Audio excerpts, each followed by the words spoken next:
Hi అండి, నేను మీ వల్లి.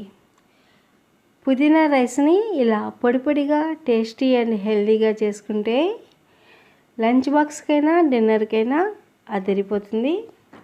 పుదీనా రైస్ ఎలా చేయాలో చూపించబోతున్నాను.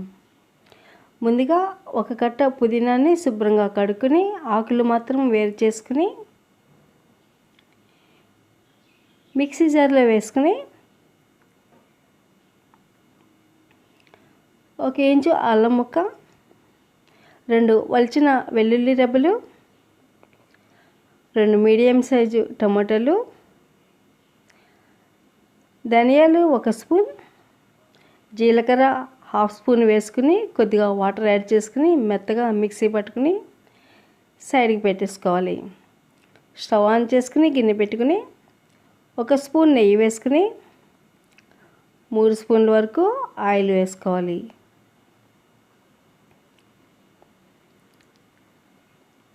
మీడియం సైజు ఉల్లిపాయని పొడవుగా కట్ చేసుకుని కడాయిలో వేసుకోవాలి. అలాగే పెద్ద ఆలుగడ్డను కూడా ముక్కలుగా చేసుకుని రెంటిని కలిపి కొద్దిసేపు ఫ్రై చేసుకోవాలి.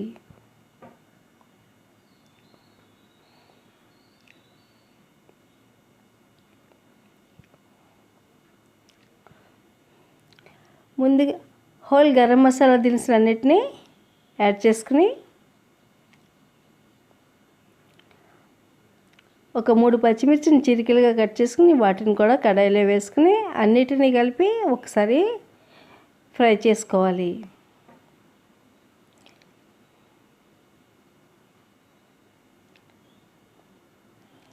ఇలా కొద్దిసేపు ఫ్రై చేసుకున్న తర్వాత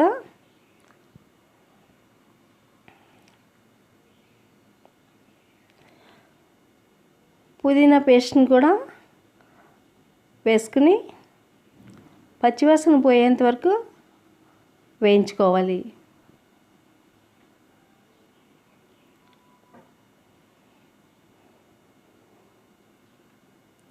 దగ్గర పడేంత వరకు వేయించుకున్న తర్వాత కొద్దిగా పసుపు, రుచికి సరిపడా ఉప్పు కూడా వేసుకుని అంతా కలిసేలాగా మరొకసారి ఫ్రై చేసుకోవాలి.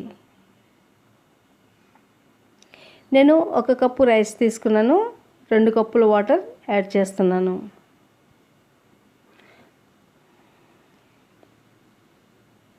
విడిగా వండుతున్నాను కాబట్టి 2 కప్పుల వాటర్ పడుతుంది. అదే కుక్కర్లో అయితే కొంచెం వాటర్ తగ్గించుకుని వేసుకోవచ్చు.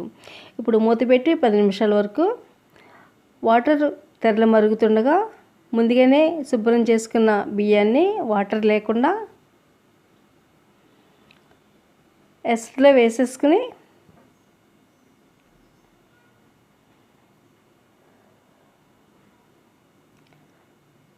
మరొకసారి అంతా బాగా కలుపుకున్న తర్వాత ఒక 10 నిమిషాలు మూత పెట్టి ఉడికించుకోవాలి.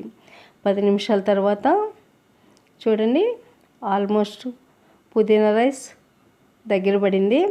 లైట్గా తేమ ఉంది. ఇప్పుడు మరొక 10 నిమిషాలు సిమ్లో మగ్గించుకోవాలి. అవసరమైతే ప్లేట్ పైన ఏదైనా వేడి పెడితే ఇంకా త్వరగా మగ్గుతుంది. చూడండి, పొడి పొడిగా పుదీనా రైస్ రెడీ అయిపోయింది. వేడివేడిగా ఈ పుదీనా రైస్ని తింటే ఇంకా కావాలనిపిస్తుంది. ఫైనల్గా కొత్తిమీర చల్లేసుకుంటే టేస్టీ అండ్ హెల్తీ పుదీనా రైస్ సర్వ్ చేయడానికి సిద్ధమైపోయింది. మీరు కూడా ట్రై చేసి ఎలా వచ్చిందో కామెంట్ చేయండి. ఈ వీడియో మీకు నచ్చినట్లయితే లైక్, షేర్ అండ్ సబ్స్క్రైబ్. నా ఛానల్ నుండి వచ్చే లేటెస్ట్ వీడియోల కొరకు బెల్ ఐకాన్ని క్లిక్ చేయండి.